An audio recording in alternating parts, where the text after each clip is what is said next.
Magandang araw mga bata, magsitayo ang lahat para sa ating panalangin. Pero Alexa, maaari mo bang pangunahan?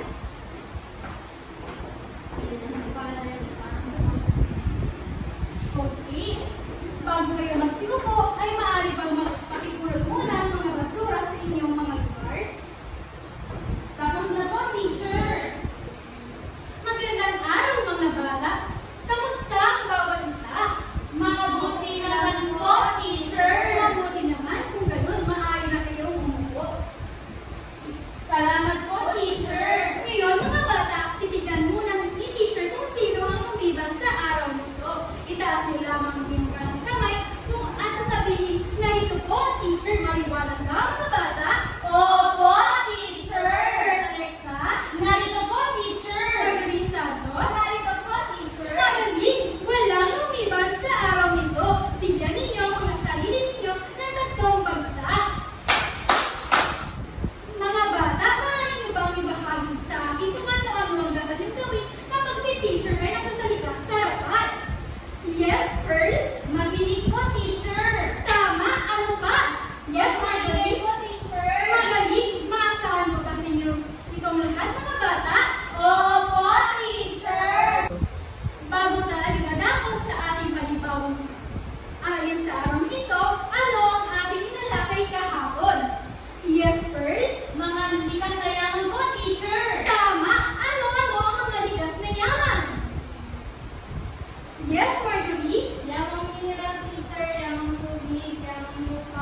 Para sa pang-apat na litrato, ano ang nakikita ninyo?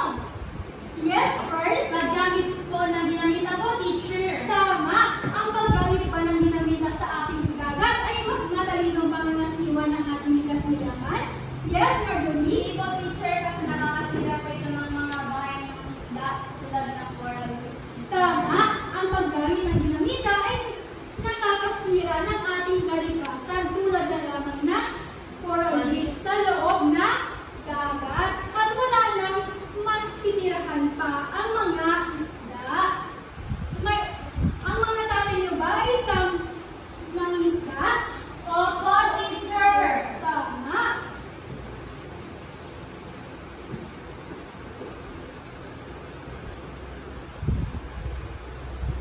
Ngayon mga bata, mukhang handa na kayo sa ating bagong tatalakayin ngayong araw. Sa tingin niyo mga bata, ano ang tatalakayin natin ngayong araw?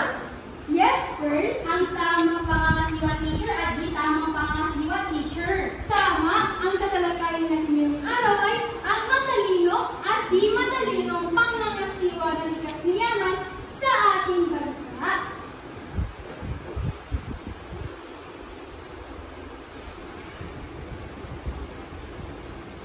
Ngayon, tagako na tayo sa matalinong pangangasiwa.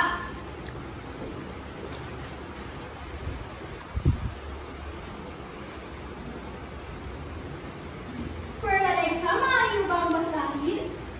Matalinong pangangasiwa. Number 1, hagdang pagtatingin upang mabawasan ang pagbuo ng lupa. Tama, ang hagdang-hagdang palayan o hagdang-hagdang magtatanim ay ito ay matalinong pangangasiwa ng ating likas na yaman. Dahil sa hagdang-hagdang palayan ay hindi ito nakakadulot na pagbuho ng lupa at ating mga tubig ng ulan ay hindi dadaloy sa mga bakanteng lupa. Naintindihan ba mga bata? Opo, teacher. Sa tingin nyo, saan ito makikita? Sa tingin nyo, mga bata, saan ito nakikita? Yes, Marjorie? Sa Banawe po, teacher. Tama! Ito ay nakikita sa Banawe. Pwede itong tawagin rice terraces. Ito ba ay matalinong pangangasiwa ng ating likas na yaman? Yes, Marjorie? Opo, teacher. Dahil po, mahalaga dito ang tubig at para maiwasan din sa mga Tama! Ang hagdang-hagdang palayan o pagtatanim ay mahalaga sa atin upang maiwasan natin ang masamang epekto katulad na lang ng pagbuo ng lupa at pagdaloy ng tubig ng ulan sa bakanteng lugar. Ngayon naman, para sa ikalawang picture. Yes, Marjorie? pagtatanim ng mga puno sa bundok at bakanteng lupa. Sa tingin niyo ba ang pagtatanim ng puno ay mahalaga sa atin? Opo, teacher. At bakit? Yes, Pearl? Dahil ang puno po, teacher, ay nagsisilbing sumisid-sid na mga katulad po, teacher, ng paglalaro ng baka, teacher. Tama! Ang pagtatanim ng puno ay mahalaga sa atin dahil kung walang puno ay walang matitirahan ang mga ibon at hindi tayo makakalamat ng sariwang hangin.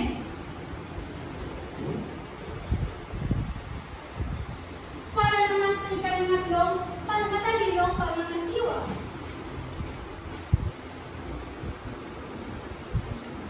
Pearl, alin mo bang basahin? Ang pangatlo po, teacher, ang pagtatag ng sentrong kandungan para sa mababangis na hayop at ikaw na halaman po, teacher. Ito ay matalinong pangangasiwa dahil kailangan natin ng sentrong kandungan ng mga hayop at ng halaman.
gamit ng 5 R's teacher, yung reduce, reuse, recycle. Katulad na lamang na sinabi ko sa iyo kanina, teacher, ang paggamit ng recycle, ang mga bottles or yung mga lata na ginagamit natin upang gawin itong organizer pencil or yung recycle na bottle ginagawa natin flowers, teacher. Tama, itong matalinong pangangasiwa ay mahalaga sa ating kalikasan para mapanatili natin itong malinis ang ating kapaligiran at ang ating kagubatan. Naliwanag ba mga bata?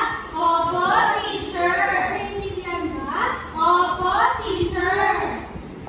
Ngayon mga bata ay dadako na tayo sa di matalinong pangangasiwa ng ating likas na yaman. Ang di matalinong pangangasiwa ng ating likas na yaman ay maraming manitudulot na epekto sa ating likas na yaman. Katulad na lamang na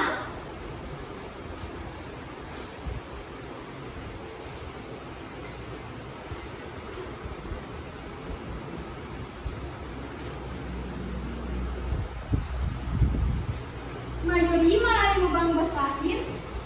Paggamit ng deep o bio-intensive or gardening at marami pang iba. At kasi muna ako hindi. Marjorie, maaari mo bang basahin? Di matalinong pangangasiwa. Number 1, pagsusunog ng mga plastic. Ang pagsusunog ng plastic ay nakakadulot ng masamang epekto sa ating kalikasan. Katulad na lamang na Yes, Pearl? Katulad na lang ang teacher ng sumisira ito ng ating ozone layer, teacher. Tama, ang pagsusunog ng basura ay nakakadulot ng masamang epekto sa ating likas na yaman. At nakakadulot din ito ng masamang epekto sa ating kalusugan. Sa tingin niyo, mga bata, ay mahalaga ba ito? Yes, Marjorie? Hindi po, teacher, dahil nakakasira po ito sa ating kalusugan, lalo na sa ating sa teacher, dahil sa pollution po. Tama, ang pagsunog ng mga plastic ay hindi mabuting pangangasiwa ng ating likas na yaman. Para naman sa pangalawa, maaari mo bang basahin, Pearl? Ang pangalawa, teacher, ang pagtatapon ng basura kahit saan. Ito ba ay matalinong pangangasiwa o hindi? Hindi po, teacher! At bakit? Yes, Pearl? Dahil hindi ito kaaya-ayang tignan, teacher, at magkakaroon tayo, teacher, na mabahong kapaligiran, teacher. Opo, ang pagtatapon ng basura ay nakakadulot ng masamang epekto sa ating kalikasan, katulad na lamang ng pagbabaha sa ilog at dagat. Sa tingin niyo ba, mga bata, ito ba ay mahalaga sa atin? Hindi po, teacher! Dapat ba natin pangalagaan ang ating likas na yaman? Opo, teacher! Tama.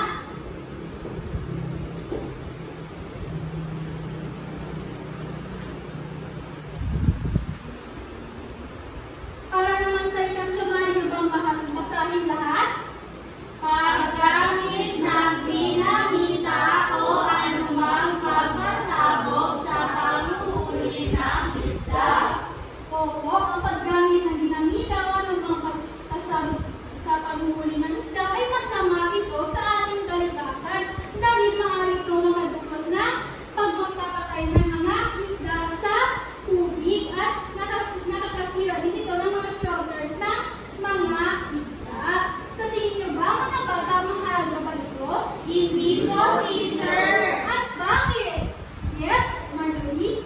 Dahil, teacher, kagaya kanina, makakasira po ito ng mga bahay ng mga isda, kagaya ng coral reefs, teacher. At hindi lang po yung coral reef, pati na rin po yung mga nasa ilalim ng dagat po, teacher. Tama, dapat mga bata ay hindi tayo dapat gumamit ng dinamita. Dapat gumamit tayo ng paraan na mabuting paraan para sa panghuhuli ng isda. Maliwanag ba, mga bata? Opo, teacher! Para naman sa pang-apat, maaari kong bang basahin, Pearl? Ang pang-apat, teacher, ang pagkakaingin o pagsusunog ng kagubatan at marami pang iba, teacher. Opo, ang pagkakaingin o pagsusunog ng kagubatan at maraming pang iba ay nakakadulot ng masamang epekto sa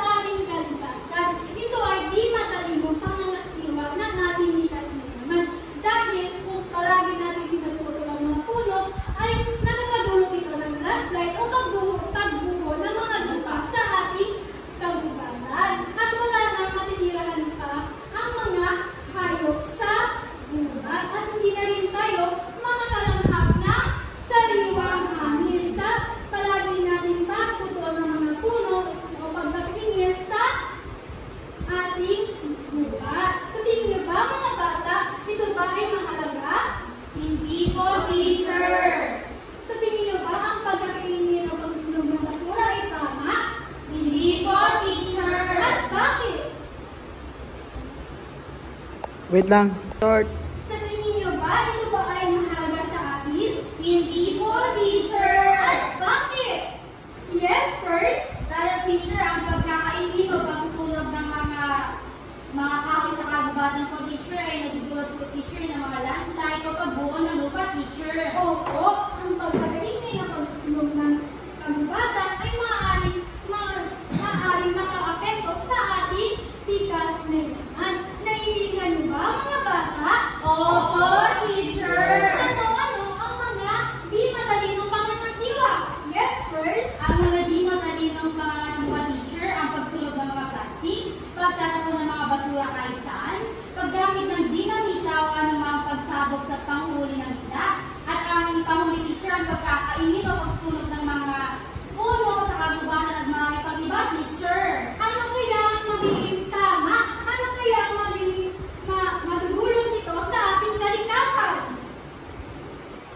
Yes, Bert? Makakadulot ito, teacher, ng mga katulad ng teacher na pagsulog ng mga plastic, like pagsira ng ating kalikasan, pagtatapon ng basura kahit saan, teacher, magkakaroon tayo ng baha or mga masasamang epekto, teacher. Tama. Ito ay di matalinong pangangasiwa na nating bigas na yaman. Ito ay nakakadulot ng masamang epekto sa ating kalikasan. Kaya dapat mga bata ay alagaan natin at pangalagaan natin ang ating mga likas na yaman. Naintindihan ba, mga bata? Opo, teacher! Ngayon, mga bata, ay magkakaroon tayo ng aktibidad. Handa na ba kayo sa inyong mga aktibidad, mga bata? Opo, teacher! Gumawa lamang kayo ng isang poster na nagpapakita ng matalinong pangangasiwa ng likas na yaman sa inyong lugar.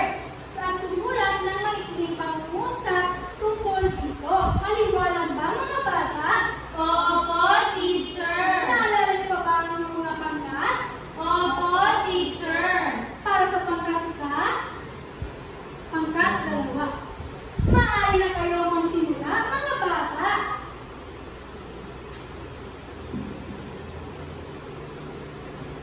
Tapos na ba, mga bata? Opo, teacher! Okay, Per Alexa, maaari mo bang ibahagi sa akin kung ano ang inyong ginawa? Ito po, teacher, poster, teacher, or drawing, teacher. Ang ginawa ko, teacher, ang pagpupulot ko, teacher, ng mga basura ko, teacher. Dahil kapag nakakalat ko, teacher, ang mga basura, maaari ko magkaroon, teacher, ng mga masamang epekto, teacher, tulad ng mga ako, teacher. Kaya kailangan natin, teacher, pulutin ang mga basura na nakikita natin, teacher, sa ating paligid. Tama ba ang sinabi ni Bert? Opo, teacher! Oo, dahil ang paggamit ng bypass ay mahalaga sa atin para maiwasan natin ang pagbabaha sa ating lugar. Ang pagtatapon ng basura kay saan ay makakadulot ng masamang epekto sa atin. Maliwanag ba, mga bata? Opo, teacher! Okay. Mukhang handa na kayo sa ating pagsusulit ngayong araw. Para sa ating pagsusulit, maaari niyo bang basahin? Panuto, isulat or italas sa loob ng kahon ang mga matalinong paraan at di matalinong paraan ng pangangasiwa ng likas na yaman. Opo, ang gagawin ninyo ay isulat o itala sa loob ng kahon ang matalino at di matalino pangangasiwa ng tikas na yaman. Isulat nyo lamang ito sa kalahating papel. Maaari na kayo magsimula, mga bata.